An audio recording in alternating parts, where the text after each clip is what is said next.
What's Gucci, man? Dude, it's been a while. It's been a minute, man. How you doing? Bring I missed you, man. Good. Me too. Dude. How you doing? Shit, I've been pretty good. How's life, man? How's life? Life has been good. Picked up. For me, December's always slow, so I've learned to just enjoy it. Mm-hmm. There's nothing I can do really. Yeah. Like I feel like most of our work, there's nothing really happens in December. And last year we did, not this last year, but the one before, we took 2 weeks off intentionally. And then this year was slow. And we're like, let's do the same thing. So from December 15th to like New Year's Eve, like I try and just like do no work stuff and just spend time with family. Well, I mean, it's a holiday season, so you should. So it's been nice. Funny you're saying that because I feel like January is pretty slow for me. Just going the last 2 years is just, for some reason, I don't know why. Maybe I'm doing something wrong. I feel like it's normal because everyone I talk to, they're all slow in January. Okay. People are just coming back from like the holidays. No cap, like I was having mental battles with myself. I'm like, bro, like, is it going to be like this for the rest of the year? Like, did I just lose steam because I stopped focusing on work, started focusing on the wedding? Because I got married in January 5th. So December kind of just like, I finished December out within 10 days. And then it kind of just stopped working, kind of like you said. You got married and then no work started coming. Like, yeah. So I was like, so I got home and like, uh-oh. And then, I mean, of course, I started planting my seeds and started putting my name in people's minds. And then like February started picking up slowly but surely. Then March is like, looks like we're going full steam right now. So, but yeah, I think it's normal. Okay. Okay. That was trippy because you're more seasoned than I am. And by the way, guys, for anyone that's listening, we have Adrian right now in the podcast. We had him we had him last year, or no, 2 years ago for the In the Frame podcast. So if you want to get to know his insight, how he got started, go check that episode out. It's available everywhere. But Adrian is back in this podcast, and it's been a minute since we've connected, man.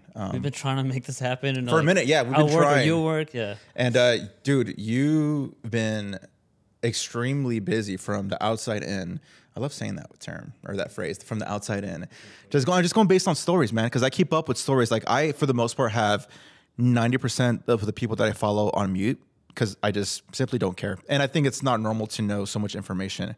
But the people that I actually do care of, like especially colleagues, I like seeing people's work. I like seeing the vibes out there, you know? And I've been seeing you and Alyssa, they're just going crazy lately. Like, and what I mean by crazy is like huge productions, stuff that you talked about years ago that you wanted to do, and now you're actually doing it. Yeah, so I want to give you guys your flowers. Thank you, man. Thank you. Yeah, we just came back from. We just finished like a big project for us, which to me, you know me, I love cameras. It was. I can't tell, man. I wasn't on camera, you know, and it was. This is gonna be a commercial. It's gonna be airing on like on Hulu and stuff, and I was like, damn, I don't even get to be on camera for this, but I got to direct it and produce it with Alyssa, and that was our last Futures Past production. And we had a moment of reflecting because we were like, damn, this is what we've been wanting to do. And just with everything, like, it's going to happen. You just got to keep going. You just got to keep going. And a lot of people ask, like, how do you get these clients? How do you book your stuff? And up till now, it's been word of mouth. And I had a friend that recently asked me, like, how do you know so many people in San Diego? And it's like, dude, I show up. I go to creative events. I've been going to creative mornings for years. It's showing up for other people, and people are going to show up for you. And I feel like that's why people showed up for my art show, because... Which was amazing, by the way. Thank you, dude. I hope you do another one pretty soon. I feel like I have to do it every year. And I feel like... Let me see your doc again, dude. We'll talk back about... I want to talk about the art show a little bit, but... Man, I feel like I'm rambling now. It's all good. It's all good. Yeah, dude, I'm like caffeine out, but hey, you offered latte. I'm like, let's get it. Yeah, I like to make coffee for when people come over because it gives me another practice. Yeah, you know? Yeah. But you were talking about you showing up for others as far as like events and whatnot, because you do be outside. And I think recently I saw you like at some sort of Porsche meet. I mean, it feels like every weekend you're at a Porsche meet or a car meetup. That's my Saturday mornings. I got to go look at cars and talk about cars. Yeah, yeah. But so the way this client happened, it's someone that Alyssa has known for 6 years. She was actually on Alyssa's Coffee and Convos platform like 6-7 years ago. I remember that podcast. And that's how things happen. You don't know who's going to hire you years from now. So she happened to become a creative director at this company. And they were going to hire somebody else. And then I don't know what happened. And they're like, oh, Alyssa has a production company. So that's how this one happened. Mm-hmm. So that's that's like my piece of advice when people ask, like, how do you find clients? Marketing does work, but up till now, we still haven't done that. And I feel like we probably should. But it's just showing up for other people and relationship building. Building relationships. That's because you never know. What if 3 years from now you're directing something and you need a DP or something? You just never know who's going to be where. And it's great to build those friendships. Yeah, I mean, there be a time where you're working with someone you just cannot stand the individual for some reason, and they're just being either assholes or dicks or whatever. You got to kind of hold your tongue because you kind of never know, like, unless you don't even care about working with this individual, but like, you never know, like, maybe they're in their experience of you, they had a great experience working with you. Like, you know what, like, Adrian was a hell of a camera operator or a hell of a director. Let's hire him again. You never know, like you said. But holding those relationships and nurturing those relationships is a key factor, especially in our field of work or in business in general. It is about who you know and who knows you. And who knows you, exactly. So, Adrian, first of all, it's been a minute since I've been in your place. We're in the heart of San Diego, in downtown specifically.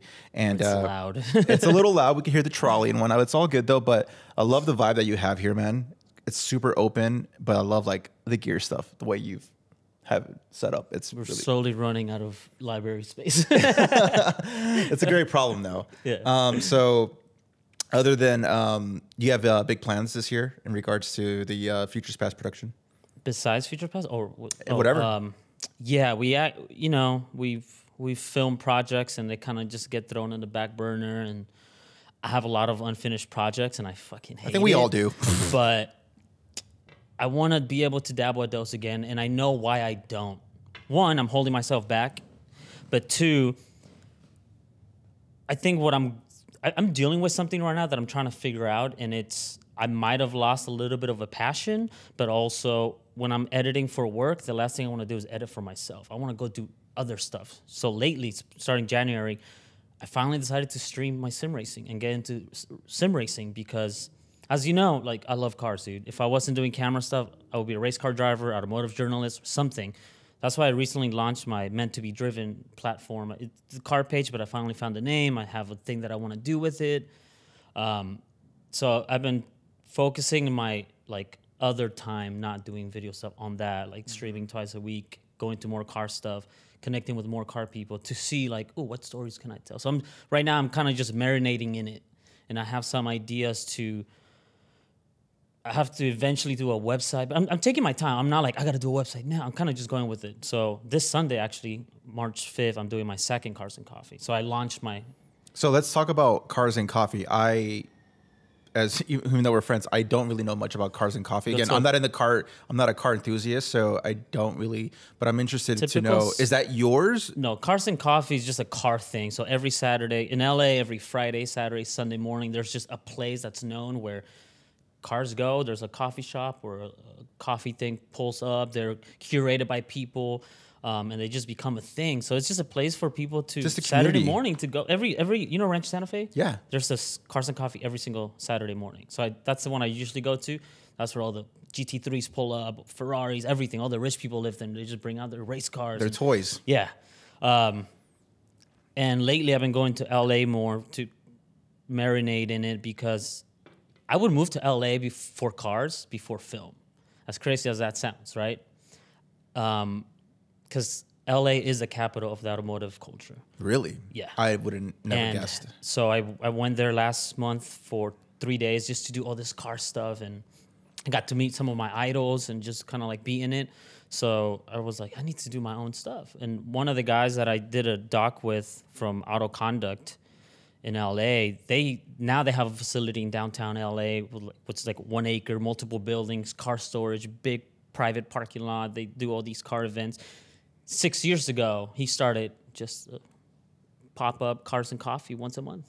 So that inspired me of like, damn, I don't know where this is gonna take me, but as I'm still doing videos, I still want to grow as a DP and director in film. At the same time, now I'm putting more time and space into the car world at the same time, so it kind of goes up. I feel like for the past 10 years, especially the past 4, not having a car, I've video driven.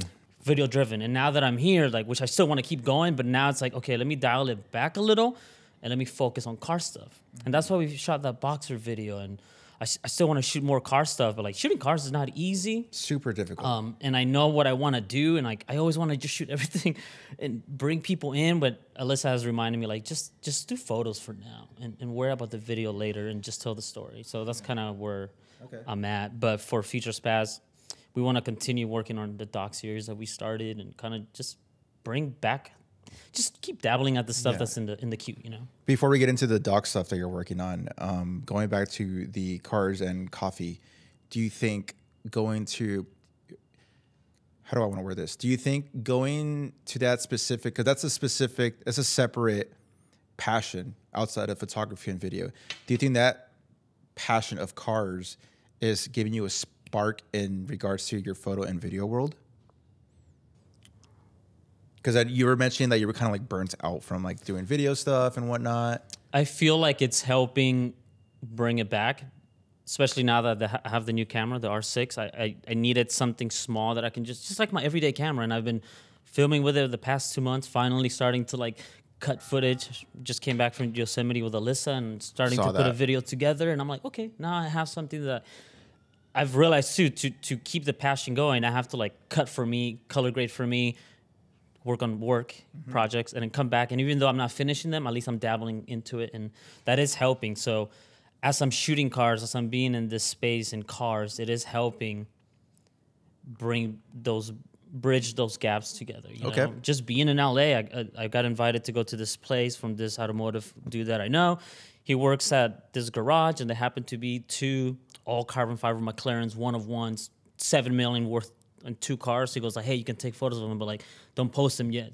And like, just being in places like that, to me, I'm like, oh, this is cool. Not a lot of people get to see these cars, one of one, and I get to just be in this space, just off the friendships that I built over time in the car space. And I know that that's slowly bringing me in, and it's inspiring me, because I recently met and got a photo with one of my idols. This dude, any Porsche ad you saw in the 80s and 90s, this guy photographed. Is this the story that you just posted recently over the weekend? You went to this like a Porsche, and there's like a panel and whatnot. Yeah, and then the guy that I didn't even know he was gonna be there, but it was the moderator for Daniel Arsham, and the way they connected, because Daniel Arsham started doing his art loosely based on those posters, and he's like, "Yo, I took them," you know. So it's just how different artists, like cars, bring them together. Like, I just love that space, and I think one of my favorite people in the world, type of people, are comedians are into cars, because they're funny and they like cars. And I listen to a lot of those podcasts with like comedians and cars, with Jerry Seinfeld and car people, and it's like,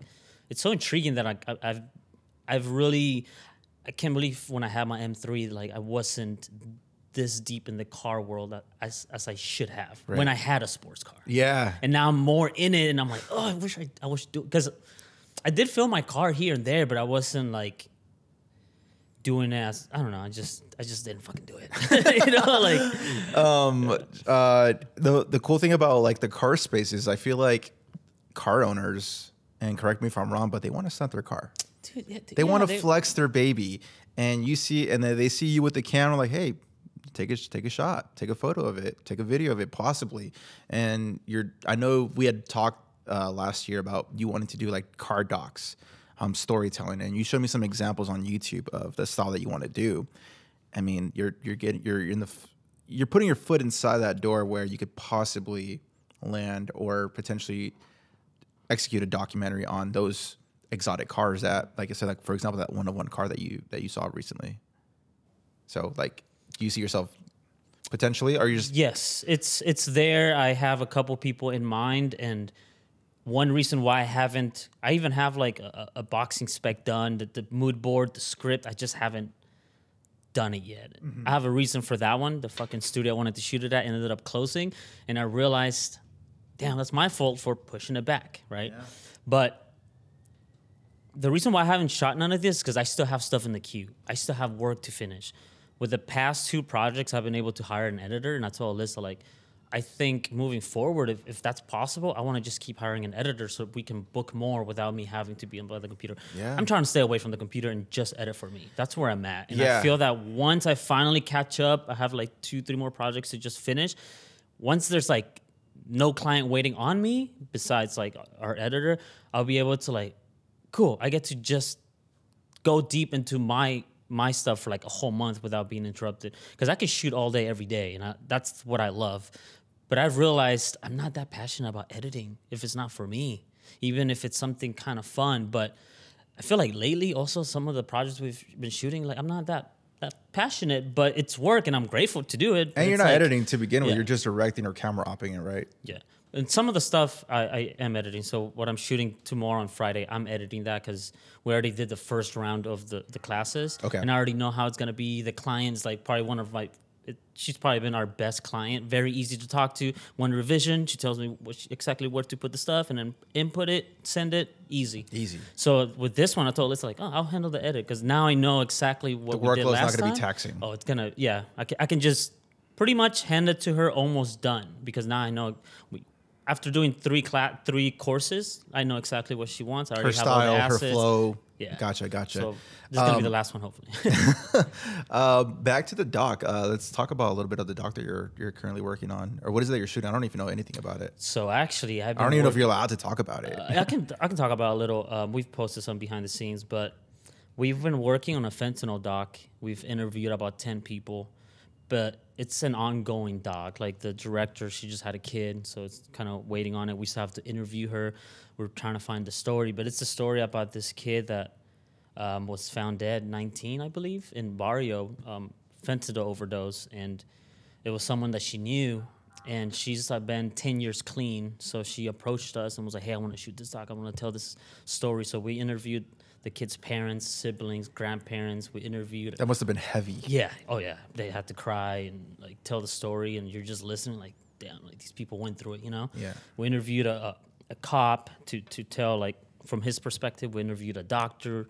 We got lucky, and we interviewed a pro football player that retired from the NFL that he put himself in that clinic because he got addicted to painkillers because of football, and then it's quite common. He was shitting on the NFL. Yeah, it was just like, yo, they don't care about you. You're just a product for them to make money, and he had a kid, so it's modernized gladiator style, man. The NFL, but geez, man. So that's how one far? Of the ongoing. That's probably gonna be. We're working on that throughout the whole year. Yeah, I can see that happening. Is that the most current? Is that the only current doc you're working on, or that? Is like the only client doc, and then we have just Alyssa and I have interviewed friends for her platform, We the Storytellers, which is like her coffee and convos rebrand. Because now it's like it's not just conversations over coffee; it's like telling the story, and that kind of it's kind of cool to see that happen because that came from her growth. She became a producer. She's dope at it. She gets to work on a lot of great stuff, and because of her, she gets to bring me on a lot of cool stuff, you know? Yeah. I saw you guys recently did some stuff for like ClickUp. Like I see their production and it looks so big. Yeah, that was a full week, and I enjoyed it because it was just Monday to Friday, 8 to 5. Just walk there, work 8 hours, 1 hour lunch. And I honestly felt like I barely did anything. I was fully focused. But like there wasn't much to pull. So I just sitting there like I don't even have to pull, but I have to put my hand here because I could literally just be like this. Yeah, but you can't. But I was like, I have to look like I'm busy, so I would literally like just. I'm doing something. Yeah. Cool. So how was that experience working? Like, is this pretty easy? Yeah. It was probably like the easiest first AC gig I've ever done. I'm gonna need to get Alyssa in here because I would love to hear her side of the story as far as like the producing side. And I mean, what's her general title? You think? I can't. What is her title? She's a producer. Producer. Okay. But it's cool because she's been a producer, but she didn't know what a producer was. So when we started Futures Past, we didn't start as like we're a filmmaking company. We knew it was gonna get there, but at first we're still doing food photography. We're doing a lot of photography and slowly going into video. We're doing photo and video for clients, and then kind of once we opened the gates into the film world more and more and more, because I was already doing that since 2017, and then I would get hired. I would go to LA, and then little by little, I'll bring all my knowledge with me, and then I'm so lucky to have such a great producer because I feel like it's made my job easier. Like, I'm not good with emails. Some meetings, like, I'd rather not talk. I've realized, like, It's not your thing. It's not your bag. I'm both. When I have to be, I am. Like the meeting we had yesterday for this client, once I get in the zone, I'm getting in the zone. But Alyssa being better, she just takes lead, you know? Yeah. But yeah, she realized, like... For those that are listening and don't know who the hell we're talking about, Alyssa is his girlfriend, and they live right here. Power couple, business partner, all that good stuff. But yeah, it just kind of transitioned into this. And once she opened up the gates to the film world, she's the one that's like... She's gotten to work on 2 Alex Morgan shoots where she's coordinating the shoots with her. She worked on a couple Netflix reality shows. It'd be cool because, like, having a partner like that that's in that space, it's very beneficial because, I mean, she's the one talking to everybody, connecting the dots, and then, hey, we need a camera operator. Do you know somebody? Do you know somebody with a production company? That's how I get some gigs. Yeah, so that's like that's pretty cool to have her. We'll have to get her. Oh, you guys, the DP fell out. Hold on, my boy was the DP, and that's literally how it happens. Yeah, nice. So I want to talk about. I remember I saw one of your stories, and you kind of went through like a mini rant. Not a rant. I see where this is going. Yeah, but I thought it was very interesting to have that conversation about. It was a few weeks ago where you were talking about when someone approaches you and calls you a content creator, or the term content creator in general. Like your thoughts. You want to elaborate? Yeah, and by no way I want to talk about content creation and diminish people that call themselves content creators or create content. I feel like it's just 2 worlds that are mixing. Filmmaking and content creation. Yeah, and I feel that, and I'll share 2 stories. One is when I felt a little offended I was at a Carson Coffee Porsche thing, and I have my 2 cameras. I think at the time I had rented a C70 for a gig, and I had it with me, so I was like, "Oh, let me go and get some B-roll." So I have my 5D, the C70, and this guy comes up to me with his camera, and then he goes, "Hey, man, are you a content creator? I just got into the content creation space 6 months ago. You know, I'm here doing content." Bro, I was triggered. Heated. I was just like, first of all, not to sound like, oh, I'm up here or none of that. It's just like the world has changed in that way. I've been doing photography since I was a kid. It's so normal to me. So for someone to ask me if I'm a content creator, what tripped me out was, wait, you don't even consider yourself a photographer? That's what like triggered it of like, oh shit, like you have a camera on you, you take photos, you're doing video, but like it wasn't even like I'm a videographer or like I'm a photographer or I'm an artist. It was like I'm a content creator. Yeah. So it's mixing because you can be a content creator and just shoot with the phone and you can do good at what you do. Yeah. And then you could be a content creator having knowledge with lights and cameras and having better gear, right? And it's kind of mixing in like the same word. And I think that's the topic that I'm kind of lost in it. Kind of like, yo, like I'm a photographer, you know? I'm not a content creator. And you always identify yourself as a photographer first, too. So not even a videographer first, it's photographer first. Yeah, I was a photographer first. So when that happened, I was just like, wow, fuck this space. And like, I'm trying to see both ways in it. And recently there's this photographer that I know, really, probably one of my favorite automotive photographers.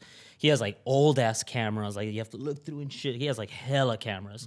And he gets to shoot a lot of automotive things around the world and stuff. And he recently posted on that, like, what's the difference between a photographer and a content creator? He opened up that space, and I forgot how he did the post, but the way he said it, I was like, dude, you like nailed it on the head. And he pretty much said something like, art can be content, but content can't be art, and it depends on your intention. And you know me, I'm a very intentional person, and now the space is all about like, we got to get a lot of views or this, and there's just a lot of bullshit. Yeah. Finally downloaded TikTok, only for the car page. I still don't have TikTok. I'm probably gonna delete it. Here's why. I said, fuck it. Let me give it a shot just for the car stuff. Whatever content I do for my car page, I'll just throw it up. Sure. Just forget about it.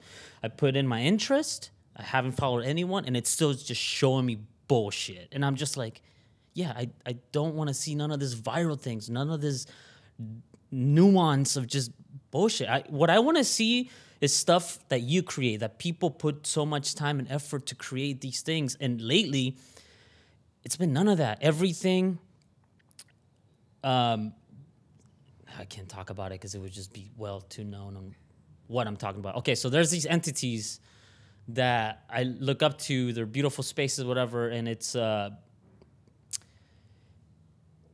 I feel that it's just has to be pumped out so fast that we're not even telling stories anymore. And even Jordan says, telling me like, dude, this is our time to shine. You have so much great footage. Just get a 5-second clip of a car on the highway and put a song to it. And I go, yeah, that's going to get clicks and views. But like, I don't want it to just be a beautiful beauty shot. I want to do that. And I've been holding back from putting so much time into stuff because I feel like it's just going to be overshadowed over all the other stuff. Yeah, we're definitely, that makes sense. For sure. We're definitely in the time where I call this fast food content. Yeah. It's trash McDonald's, trash Burger King. Yeah, it's flashy and it works. It gets you fed but you'll feel like shit eventually. Not saying the content will make you feel like shit, but what I mean is like there is no depth to it. It's just like, again, like I legit I'll see a reel because I don't have TikTok, so it's essentially almost the same thing, where it's just someone holding a camera rig and it has like 20,000 views. I'm like, what did I learn? You're just literally stunting a camera. That's it. The worst is on their bio, 2 million views on TikTok, and like people talking about it, like my client got this, and it's like we're literally. Here's what I've said: if you get 5 million views on your fucking reel, but you're not selling anything, it's just something dumb. Like, what are we actually celebrating if the content is just a nuanced thing? Yeah. Like I feel like collectively, a lot of people are just looking at the numbers, and at the end, people are creating content just for the numbers, for sure. That's where that's where the photographer said that like art is you creating with intention because it's something you want to show to the world versus content that like, oh, you know, you're gonna make this because it's gonna go viral, because so many people just want to go viral. Yeah, because it can lead to a change of life, but then after that, what happens? People go viral and then. But what are the chances of, you know, like say even if the next TikTok you post and you have, let's say, 10 million views, like then what? Like you have a lot of eyes on that specific content, and they go check your page, and if your page isn't like giving enough reason to hit that follow, then I don't know. Or maybe we just sound like old wash heads. Dude, honestly, I've been like, me and Jordan be talking so much shit, and I go, man, I'm just the old dude just complaining about the new generation that has it not easier, but like the entry is so easier. You can. Dude, okay. You get yourself a 4K camera for $300 now. Okay, so I connected with this person. He has multiple cars. He has a car business, and this is literally the kind of like the ideal client that I want to get. I want to get some car clients, kind of like the ones we had before, right? Mm-hmm. And then he sends me a video. He goes like, "Ooh, we want to go do a test run to check his gear, whatever, and see what else we need." And then he sends me a video. He's like, "Ooh, this is the kind of content I want." Oh my god, bro! He sends me those videos shot with the phone where the guy's like, "Yeah."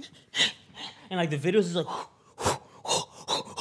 and I just look at it and I just said, I was like, I don't want to do this. I'm sorry. I don't care if you pay me. I do not get into this space. I'm not a DP or want to do films to shoot that. And a part of me is trying to see, am I jealous? Because I see videographers at racetracks, at legit racetracks, shooting legit race cars. And the type of stories and content I want to shoot is more like the doc. Let's tell the story of the driver or something like that. But no, these people have the gimbal vertically, and it's just like the edits are just like, and I just hate that. And I go, well, at least they're the ones at the racetrack and not me. So I can't hate. But it's just I literally hate seeing those edits because it's like, wait, slow down. Let me see. Everything's so. Not just the content's getting fast, the cuts are getting faster. And like, what's the story? It's just there's no story. Yeah. It's eye candy. So when he showed me that, I just told him like, dude, we could do so much better. We can elevate your brand, you know. And that's kind of like that. Yeah, I don't know where I was going with this, but like, it's back to the microwave content. Like, a lot of the content literally looks like copy and paste to me. As simple as it gets, man. It looks like copy and paste. Yeah. Like, hey, I see this formula and it's working for this person, so I'm going to copy the exact thing. Everyone's doing the same thing. I see a lot of people, everything's just looking the same because something looks good. They copy it and it's starting to look the same. And I fell in that trap before where I've seen people do that. I'm like, oh, let me give it a shot. Wasn't for me. Didn't work out. I just wasn't clearly passionate about it.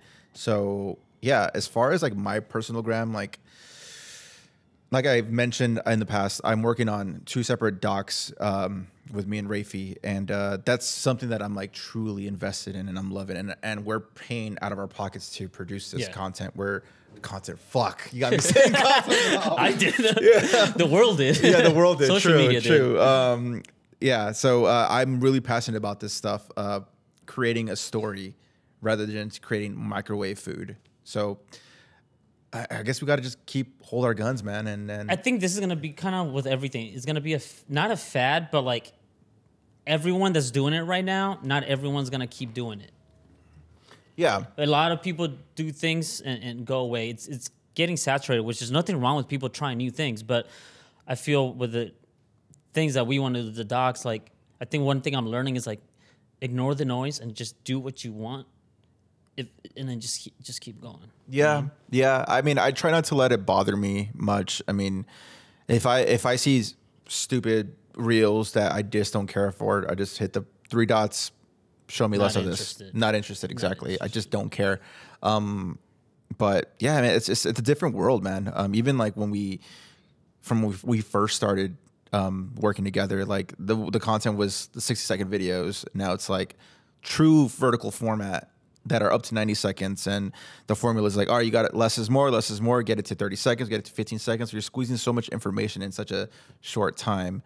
And I mean, I don't see it slowing down anytime soon, personally. I think the problem too is people try to make the content according to like strategists are saying like, yo guys, 5-second reels are like what they're pushing out now. And it's like, okay, it has to be 5 seconds. Instead of like, what story do I want to tell? Mm-hmm. Instead of following these rules, just so more people can.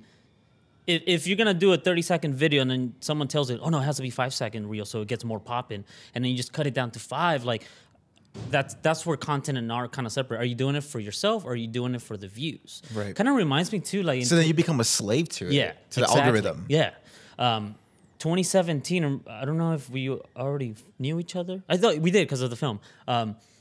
When I was doing my coffee videos in the morning, I was doing them just for fun, just for me. And like looking back. That was before Reels. Yeah. And I told Alyssa, like, I should just bring him back and just fucking drop that him. That would hit. Just, but. People love coffee. I'm trying to find like the reason why I did those I feel like are the same, a different reason why most people do content now.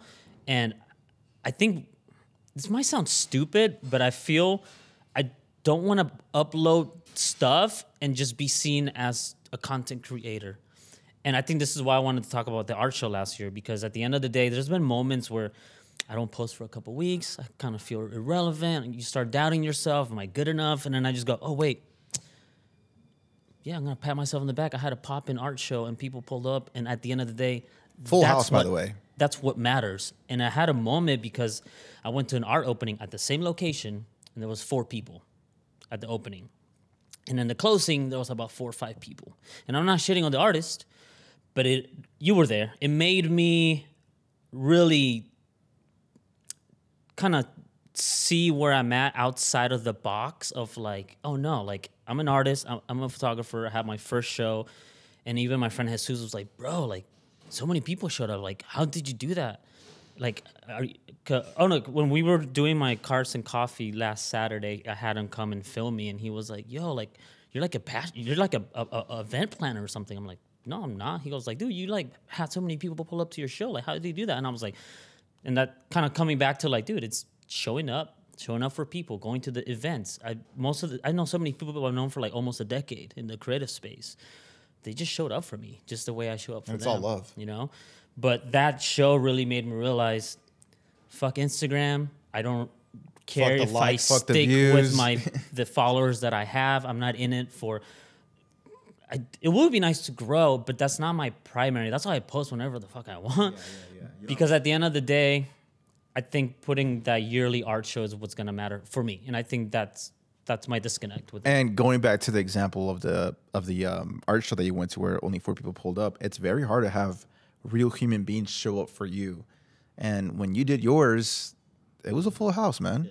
It was a full house. And I'm sure I know you didn't do it for the money, but like, I'm sure you made some quiet dough because you were selling pieces left and right, like some of your photography. And that's got to feel good that people are willing to pay for your photos. Maybe you're not getting 100 likes on Instagram, but hey, I sold this piece for like $300. Yeah. I'd rather get $300 over the 100 likes. And if you really think about, like, I kind of just see it as like longevity and the photographers before us, decades before us, how like they died 20 years ago, but their photos are still in museums. That's my end goal. Never thought about it like that. Social media can go down tomorrow. Are you still gonna have people pull up to your event? I know I will. I'll call every friend I know. I was like, yo, I'm having a show in a month. Can you pull up? And I think another eye-opening thing too, when I was on tour in 2018, Kari was, I think at the time he only had 12 or 15,000 followers, but he was bringing more people per city than the artists that he was opening up for that had 50,000. By the time the headliner came up, people left. Jeez. So awkward. Yeah, we went to Utah where we thought it was gonna suck because like people can't drink, you know, Mormon stuff. It was the most poppin' show. All these kids pulled up. The kids were like, my parents don't know I'm here, but like it showed us that like he might have less than half the followers, but all his followers were real. Like every city we went to, people pulled up with his merch. And it was kind of similar to that. Like the guy that had 50,000, the guy he was opening for in the Texas states, like, dude, the manager was telling us, like, yeah, like, they're probably going to look at the numbers and just kind of see how, like, he didn't really bring in as much, even though he had more of a following. And that's where online numbers don't matter. Like, it really doesn't, man. What does matter in real life? It's very easy to fabricate those numbers. Yeah. You could literally just buy bots. I've seen people that I work with that do it, and I'm always telling them, don't do it. It's going to kill your page. And they just go do it because they're doing it for the drop of clout and for the facade. But yeah, actually I've never been tested to the point where I've had people show up for me. So I don't know that feeling. It'd be a cool feeling to experience. So, dude, even more props. I was so nervous when I was speaking. I was like nervous to speak in front of all those people. But then I told myself, they all came here to support. They're all my friends. What am I nervous about? You know, that's how I was like facing the wall a little, like, oh, hold on. It was good, man. And then we got to premiere our little mini doc that we shot with the boxer, which was a super fun, just random shoot. I still have to share on my car page, you know? Like, but I see things of Let's update that video. Yeah, I see things as of like, I might have shot so much cool shit in the past few years that I haven't even dropped, but I know like once I do, it's kind of timeless. And I think it's not a strategy of like, I'm going to do it now, but like, it's all going to come out when it comes out. I'm not in a rush, right? You know? Right. So. That's cool, man. Damn, man. What is it that, I know you're working on a doc right now. Well, what's the overall tip that you have for any inspiring creators? I almost said content creators again. I'm going to call them just creators. Or or photographers, videographers, graphic designers that are trying to like make us some sort of living. Because I mean, the theme kind of sounds like stay true to yourself for the most part. Yeah. Intention. What's your intention behind your art or your content, whichever, you know, lane you're in or whatever. But what's your intention? What's your end goal? Are you doing it for views? Are you doing it for you? Try and get lost into art, and which has been something that I've been wanting to tap into more.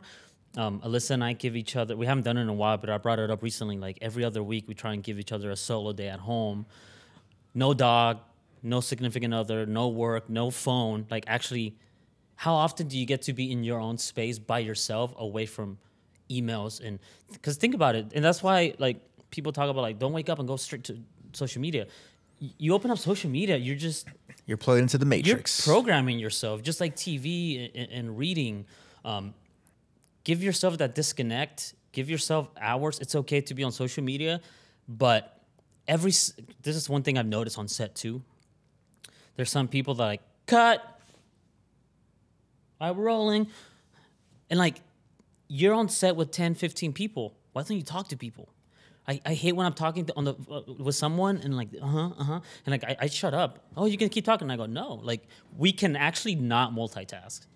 So it's just be more intentional, be present. I think I always say that because it helps. But don't get suckered into this social media thing. Do it for you. Find what you like to do, and get lost into art and then try new things. You know, it's easier said than done because it's still a battle for me. Like sometimes I wake up, check my phone. Yeah. Sometimes I'll go a week, not check my phone first thing in the morning.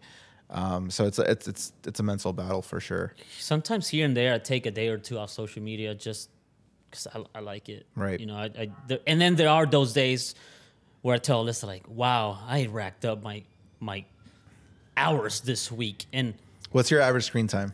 About 2.5. That's very good. Yeah. And I feel nowhere like near that. And I feel like that's still too high. So it's an average of about 2.5. A couple weeks ago, it was 7 hours a day, and I was just like, "What the hell happened to me?" And like I don't the even next want to day, say mine because this is embarrassing. But geez, man. All right, let's flip it for a little bit. Let's get nerdy with the gear. What is it that you're rocking in 2023? What's in your everyday camera bag? Oh man! So I've been shooting with this little camera. My friend Jordan let me borrow his X100V. Alyssa has the old one, X100T. Is that a Sony or Fuji? Oh, Fuji, gotcha. I don't know what that is. Hers, we tried it, and it's like a couple years old. That was like her go-to photo camera, and it broke, or something's wrong with it. So Jordan let me borrow the X100V. I wanted like a pocket camera without changing the lens, just every day. Point and shoot. Point and shoot type of thing. I liked it. They're fucking expensive. What's expensive? It's like they came out 3 years ago for like $1,400, and people are trying to sell them for $3 because all the YouTubers started talking about it. Is it a film camera? I don't even. No, it's a little Fuji film. Point and shoot. Point and shoot. Gotcha. 35 millimeter lens. Gotcha. You can't. It's just small. I better shoot at least 4K. But I'm like, oh, I'm not gonna. It's not worth $3,000 just because it got hyped. It's one of those cameras like, oh, it's a hype wants camera. this. Yeah. So I look at this video and I find this video that says, it's kind of like a Canon version of that. Sure. And it's the GX7 Mark II. Camera has the worst names, I swear. Little point and shoot. And I'm looking at this video. This guy's talking about it, showing photos. And I'm like, oh, that's kind of cool. And I'm like, oh, I think it's on my shelf. So I walk up to the shelf. Shut the fuck up. It was right there. It was Alyssa's vlogging camera. And I was like, babe, did you ever use this for photos? She goes, no. And I was like, can I use it? And now that's like it fits in my pocket. So when I'm biking and I don't want to bring anything, because when I have my bike, my backpack, I have a clip here on my back. So I can just unclip it and take it. But if I want to just go for a bike ride, I always want to have a camera on me. It fits in my pocket, zip it up. What's cool about it, wide open is 1.8 aperture. Full, zoomed in, it's 2.8. That's not so bad when at I'm all. at Carson Coffee, everyone at Carson Coffee has the newest camera and everything. And sometimes having my content camera creators, bro. and a lens and my coffee made it hard. So I literally just bring this little camera, put it in my pocket. When I want to take pictures of a car, I take it out. I put it at 2.8 so I can zoom in and out and the exposure doesn't change. And I just get my shots. I zoom in instead of bringing the 24 to 105. So much better. Because this is just photos for me. I don't need the highest. I like it because it's imperfect. And the way I edit it, some people think it's film. But I like it because it's just an everyday point and shoot. I like that you said that. I like it because it's imperfect. Like, videos and photos nowadays are a little too perfect where it's like, bro, it looks a little fake. Yeah, Like, and it has a lot of grain, and I like it. So, and that's the wave right now. Yeah. Like, people love the shit. Even Kristen, she'll put grain on her photos like in post, like because that's just the wave right now, you know. So that's cool. So you got that point and shoot. I just got the R6 Mark II because how do you like it? After 2 months, I'm starting to get used to it. That's a beast of a camera, right? Like the mirrorless. It's a mirrorless. Yeah, right? Yeah. It's pretty much the end. It's kind of like an A7 IV equivalent. It's $2,500, 10-bit 422, 4K 60, Canon log. It's crop or full frame. Full frame. Gotcha. RF. So I'm looking to like when I might get like an RF like cinema lens for it. Just as it's my play camera, but I got it because I don't like shooting everything with the red. The C100 is a little outdated. I still use it, but I almost got a Sony. I was thinking of getting a Sony or another type of camera, but I got the R6 Mark II because it just works for me. It's Canon. All my lenses fit. The C100 Mark II can be B cam if I'm gonna shoot projects with the C100. But even like the projects I'm shooting tomorrow, I'm actually renting Sonys. Just really? They work. What are you shooting? FX3 and A7 IV. Nice. And my homie Jesus has a kit with 3 lenses, those cameras, everything. He gives me a good rate because he's my homie. So I shot the classes with these last. So I don't shit on Sony. I actually still rent Sonys. You're one of the few that I know that literally shoots with anything, from Red to Panasonics to what the project demands for it. I wouldn't shoot a dock with the Red. A dock that I started with my friend, I shot with 2 Reds, and now if I have a budget, my go-to camera is the C70. It just works for me. So the current dock you're working on is a C70. The fentanyl one, or what kind of camera? No, that one we've been shooting them. We shot them all with Sonys. Really? Yeah. So you're like a jack of all trades when it comes to like camera bodies and systems. I'm a Canon guy for my personal stuff, but I'll use the camera depending on what the project is. So Sure. Sony's are used a lot and people like them. Yeah. But I don't think I want to buy one because all my lenses are EF. I Yeah, wanna just stay it in really depends on how committed you are with the actual system, the glass system. So like, I mean, it's hard to like, for me, I mean, I would never switch right now, but if I wanted to switch to Canon, for example, like it'd be really hard for me to justify making that switch. Maybe I could afford the body, but dude, now I have to reinvest in the lenses. And I mean, sure, you could get an adapter, but I don't like the adapter route because it just doesn't work in my opinion. So I would like to keep things native. So I have to invest in thousands of dollars. Adapters are fine if you're shooting manual with like a cinema lens or something. Yeah, It but I matter. rely on autofocus. I'm not gonna lie. So when I did get my R6 at first, like the first month, I was like, maybe I should have gotten an 874. I wasn't liking it that much, but then I got used to it. I started grading stuff, and I'm like, oh, it's cool, and I know the menus. It's literally everything I need. I still use the 5D Mark III for photo because I love it, dude. And when I went to Yosemite to get that Firefall, I had the 5D for the photos. Did you drop that photo yet? Yeah, I did. You did? Okay. It's my last post. Gotcha. Okay. Because I remember seeing your stories on and then I did the R6. I captured it on video.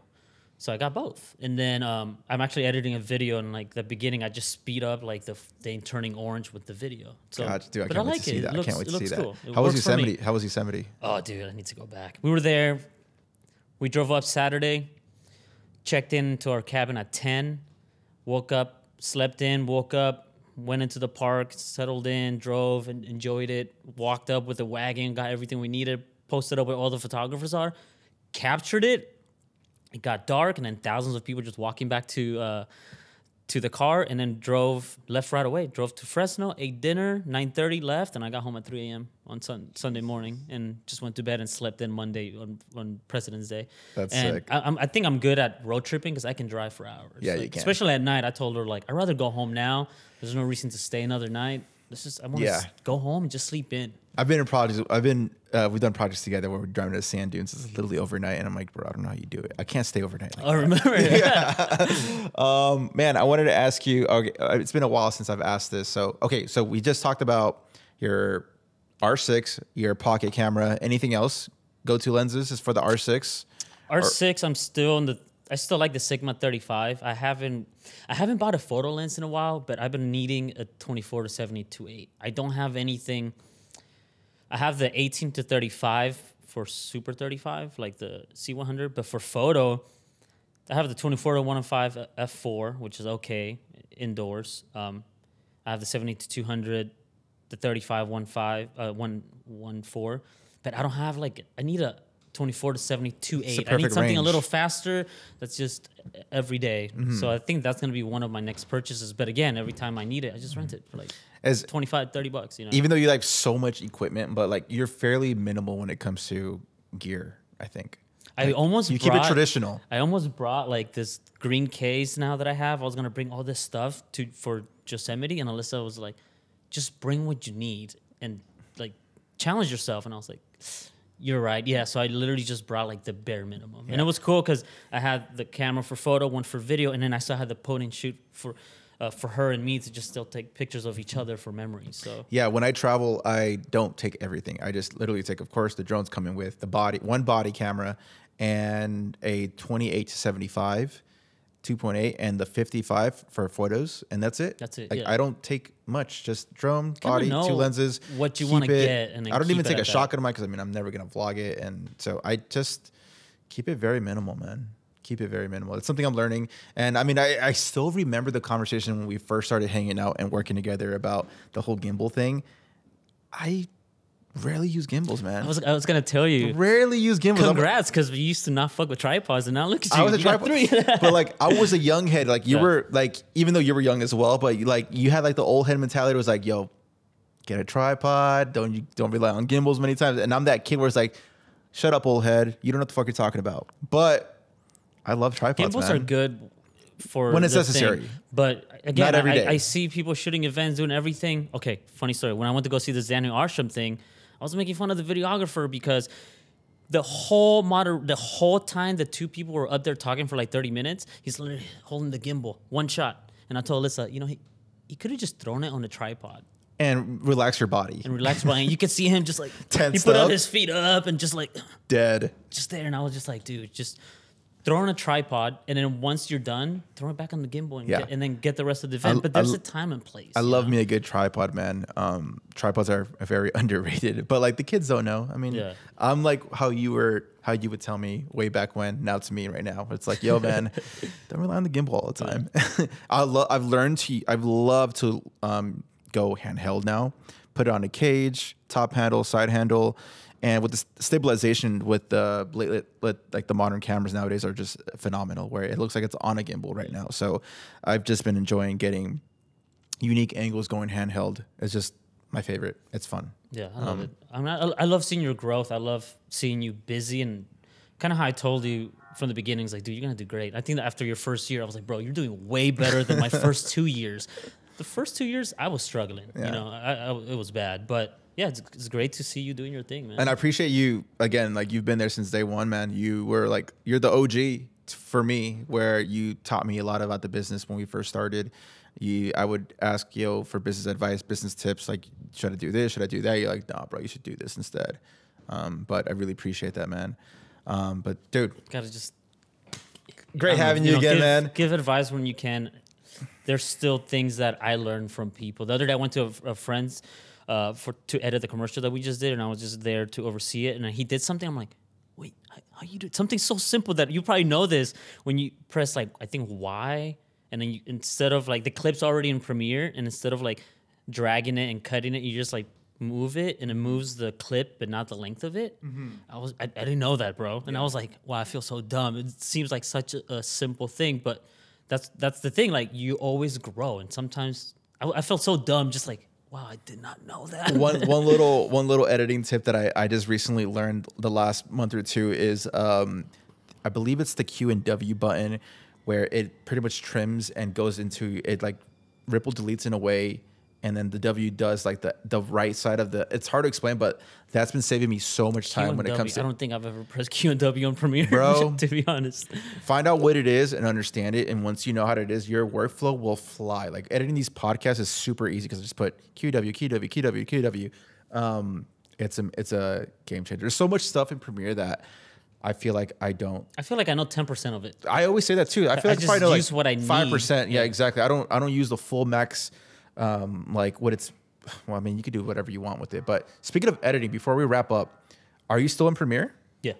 Solely Premiere? No, Davinci? You haven't I've been jumped on that wanting wave Davinci. yet? I've downloaded it, but I like I've heard you say like I don't want to learn a new thing. And again, it sounds so bad to say that. I feel bad saying it. Download it and get into it if I saw myself as becoming a colorist. Yeah.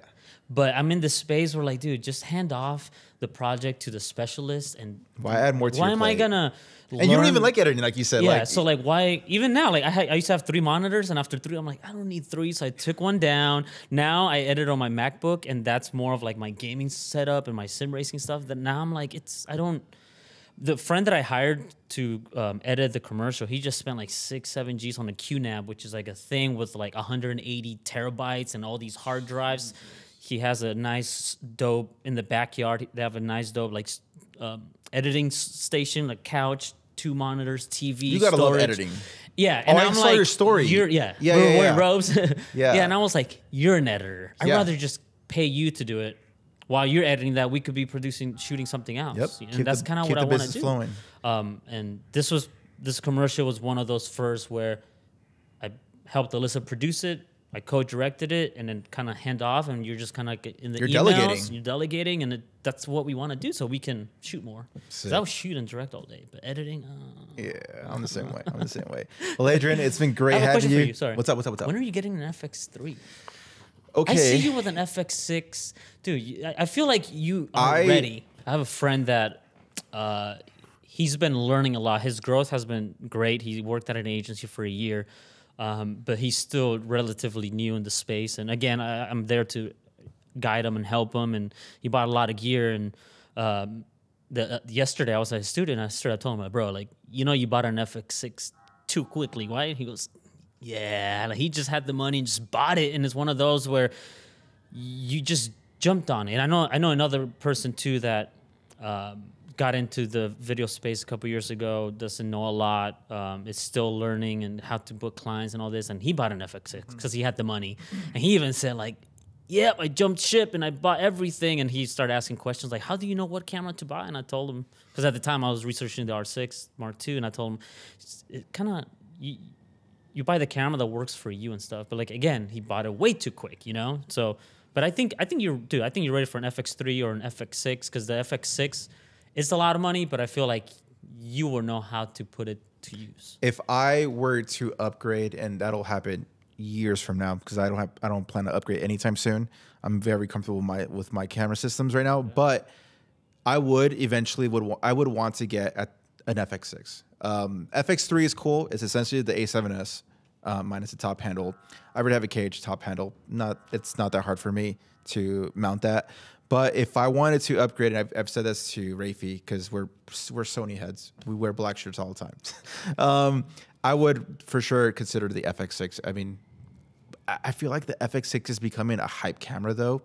I see it nonstop on my YouTube algorithms, unboxing, how to use it, how to color, how to program it. But I would eventually want to get the FX6. That's the next cinema. That'll be my first entry of a cinema line for sure. I think you're ready for it, but also I rocked the 5D for so long. All my cameras are old except the R6. But now that I have that, I'm like, damn, I don't have to buy anything for years, because now like I would just rent the camera per project. Yeah, you know? Yeah, and I mean, I could see myself renting it if the budget's available.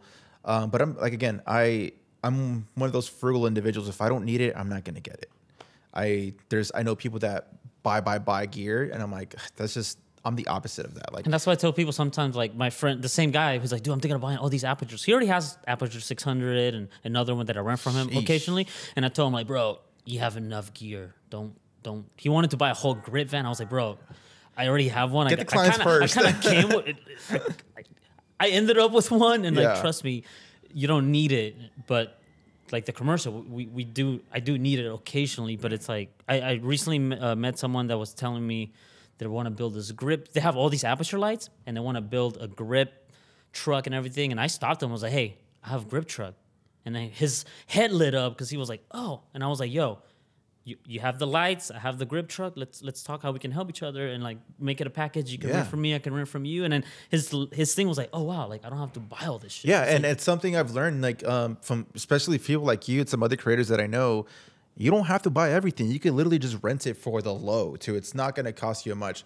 Like an A7S will cost you probably like $100 for the weekend. So if you get it on Friday, you get Saturday and Sunday for free essentially, and then you turn it on Monday. So $100 for 3 days. The dates, borrow lenses is and then I've used ShareGrid before. It's been a great platform. I'm actually thinking about putting some of my equipment on ShareGrid to make some money when I'm not even using it. So I don't believe in just buying shit, man. I'd rather rent it first, test it out myself, without committing to spending 5-6 racks, how much it costs. And we should end it with that tip. If you're just getting into video and your budget's $1,000 or $1,500, and you want to decide what you want to do, because I just found out yesterday that the 5D Mark III is like $400. When I shot TwitchCon and Comic Con, all the professional photographers, every single one of them had a 5D Mark III. And all of them were like, I'm not upgrading anytime soon. This is a workhorse. Yeah. It's a professional camera. And just because new ones come out doesn't mean they suck less. At one point in time, they were good enough. Yeah. So I found out that it was $400, and I was like, wow, a beginner can buy a 5D Mark III for $400 and get the Nifty 50 for $100, and for like $500-600, and then maybe get a wide lens for under $1,500. You can have 2 lenses. And a professional camera. Yeah, it's not a brand new $2,500 camera. But again, buy an entry-level camera and 2 lenses, wide and tight or something, or 1 zoom, and learn it for a year. Yep. Stop watching YouTube. And I say this because we all fall for it. New camera, and you know what? I consume it. I'll consume the videos, but I'm not gonna pull the trigger on buying it because I train myself to like. Well, I'm not a spender to begin with, but frugal. Yeah, frugal. I fucking hate those thumbnails. new Sony came out. Am I switching back to Canon or stupid shit like that? That like clickbait. Yeah, and it's like because they need to do it for the views. But I feel like a lot of people, because I fell for it for sure. Like, oh, I need to get that. I need to get that. But over time, you realize you don't. So my advice for someone getting into this is like, start with a crop sensor camera. Start with what you have and work at it for a year. Because if you just focus on that for a year, you'll probably take better photos than someone with a new camera. And I say that because I know someone that has money, that has these fucking Leicas, and their photos suck.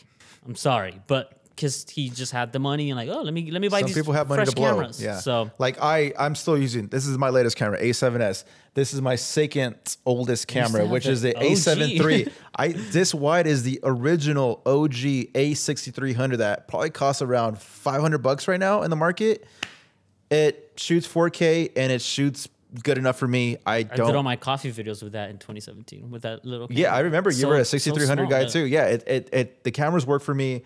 I don't need to upgrade if I don't need to. But if the budget is necessary to have some sort of cinema look, then yeah, I will consider getting whatever budget they could offer. And for video, before you upgrade to another camera, start buying maybe 1 or 2 lights and lav and focus more on audio and lighting. Because then if you keep upgrading cameras, it's not gonna make you better. And you've taught me this throughout the years. It's not about the camera body. It's really about lenses and light.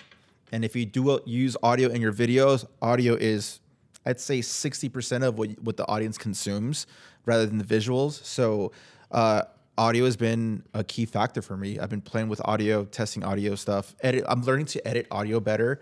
I think I figured it out. I could send you a link. Show me. A Mark Bone link that I'll send you. And yeah, lighting. Right now, of course, this is just a podcast, shitty lighting.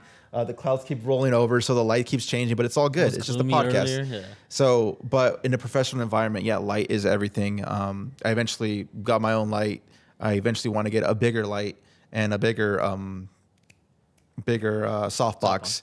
And but yeah, lenses. I think lenses is the most essential thing if you think about it. Yeah.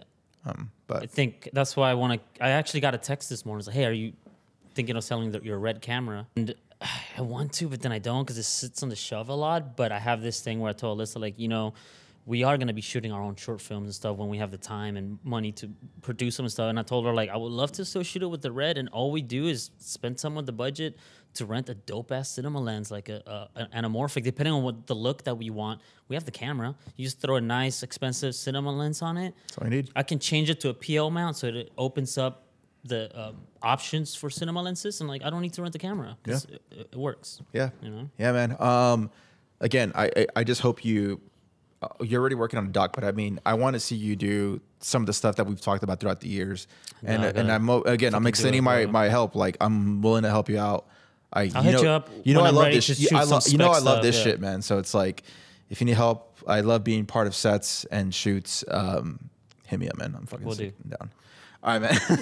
All right, guys. Well, take it easy. Adrian's information, Instagram will be in the description below.